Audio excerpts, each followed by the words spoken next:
This is Inside Indiana Business Radio for the morning of June 2nd, 2022, brought to you by That's Good HR. I'm Wes Mills.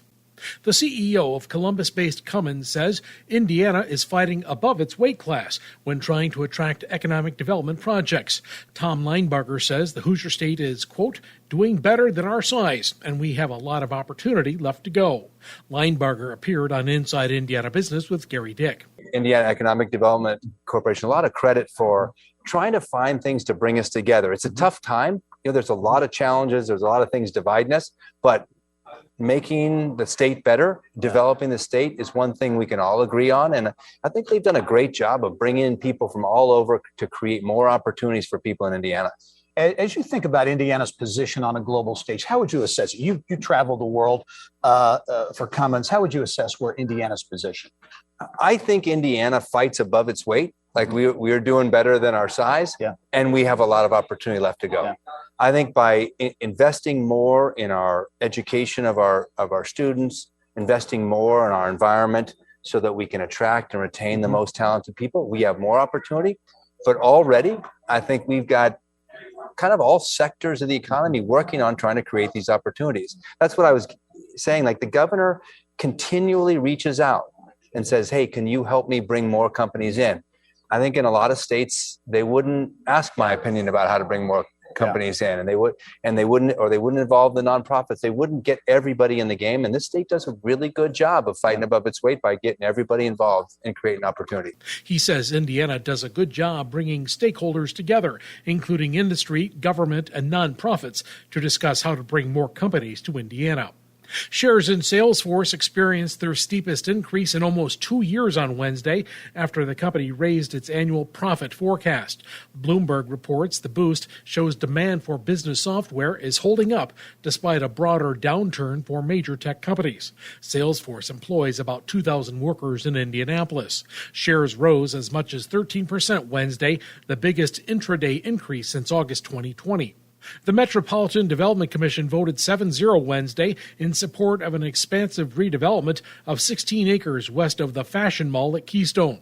Our partners at the Indianapolis Business Journal report the project will now be considered for final approval by the City-County Council.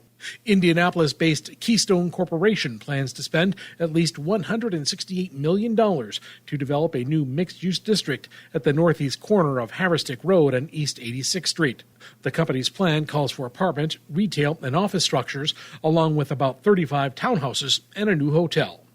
From the number one source for Indiana business news, this is Inside Indiana Business Radio on Demand.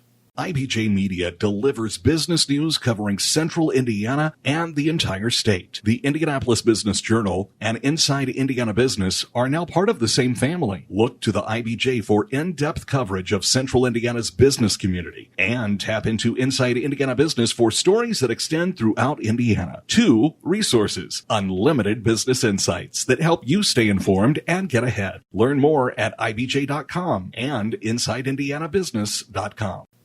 Evansville-based Metronet says it has completed a merger with Lubbock, Texas-based Vexus Fiber. Both companies build and operate fiber optic networks for homes and businesses. Since 2005, Metronet has constructed fiber networks in 220 communities across 14 states, including Indiana.